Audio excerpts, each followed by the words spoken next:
Hi everyone! So I wanted to make a video talking about end goals and treatment for DID and OSDD. So let's get into it.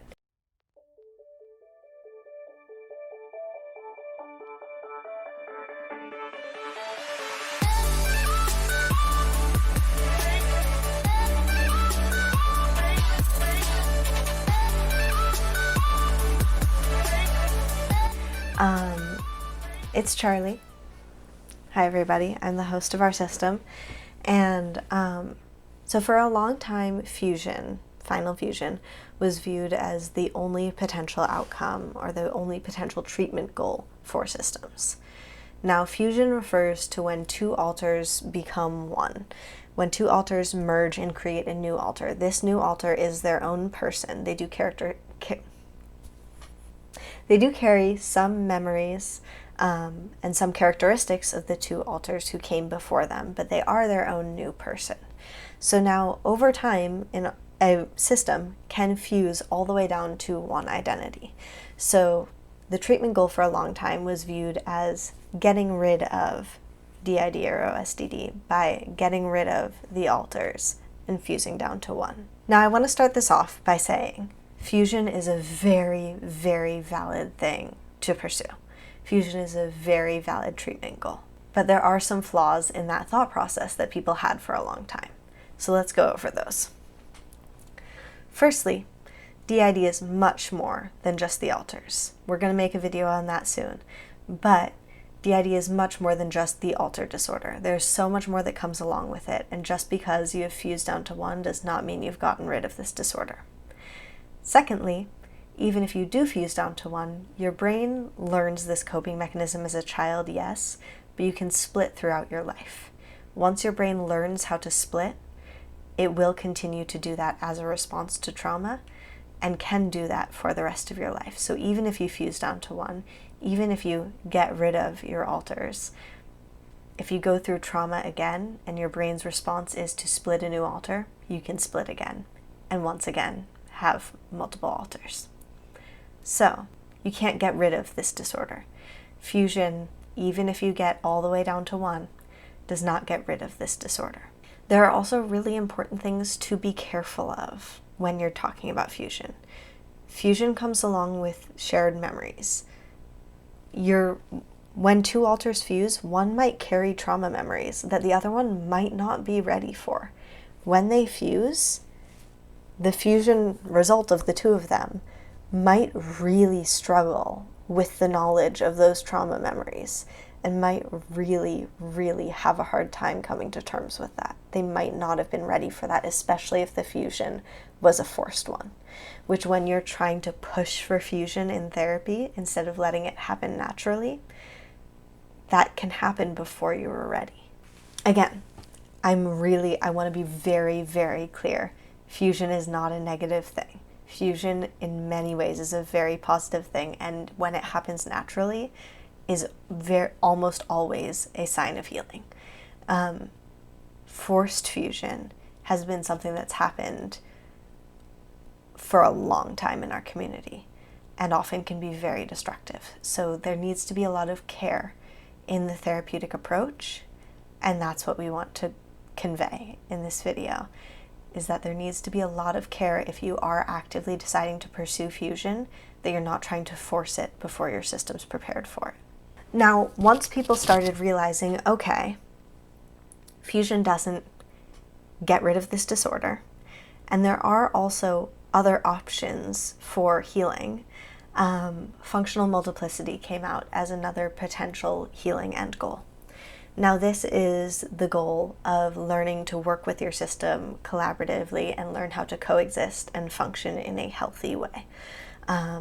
This is not about trying to fuse or trying to get rid of your alters. This is about trying to learn how to build communication, reduce daily amnesia, and to function healthily. So these are both very valid treatment goals, treatment paths.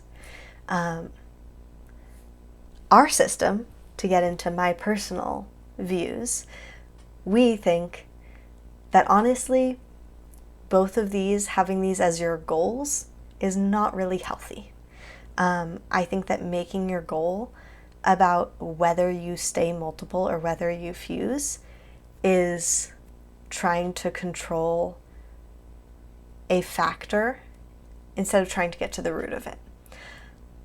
We're pursuing healing. We want to work on healing from our trauma. We want to work on processing our trauma. We want to work on developing healthy coping skills. We want to work on managing our triggers.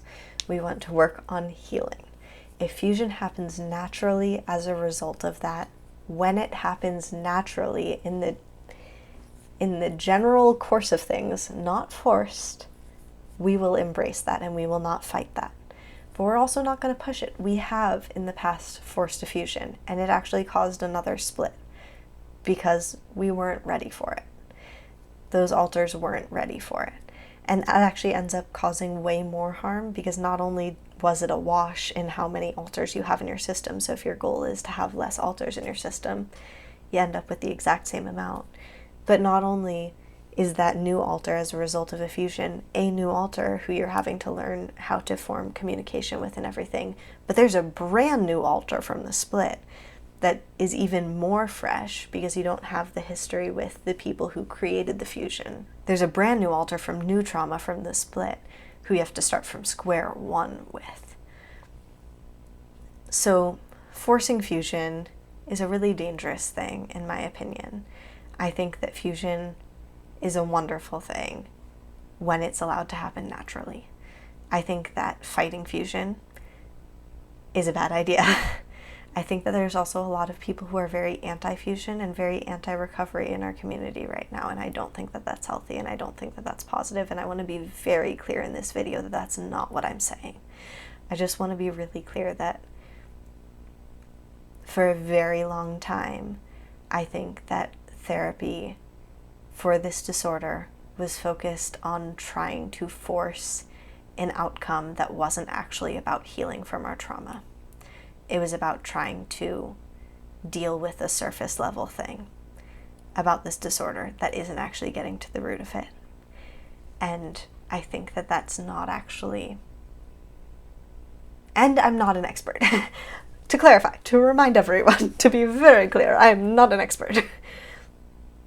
But this is my viewpoint. I don't think that's healthy. I don't think that's helpful. I think it's caused a lot of people a lot of hurt. I think it's been very counterintuitive for a lot of people and is likely to cause harm. Sometimes it will work. Sometimes it really won't. And I think trying to focus on the healing and not try to focus on the alter count being the tied to the healing goal is much more healthy. That's just my viewpoint. I'm not an expert, and I'm not trying to be out here like, this is my goal and I'm better than all of you. And I'm sorry if that's how it's coming across. I really hope it's not. But when you bring up the healing goals in our community, the only two that people talk about are fusion and functional multiplicity. And I think that that's weird and kind of dangerous and kind of messed up, because I don't think it should be about alter count, because this disorder is not all about alters. And I understand that there's more to functional multiplicity than alter count, but like, those are my opinions. Those are my opinions. Anyways, I don't think that this video needs to be much longer than this, but I hope this helps someone. I hope we can start to view the healing journey in a more rounded way and maybe in a deeper way, and start to recognize this disorder as the trauma disorder it is, and as the disorder that's rooted in PTSD that it is, and not in a flashy alter disorder that a lot of people like to characterize it as.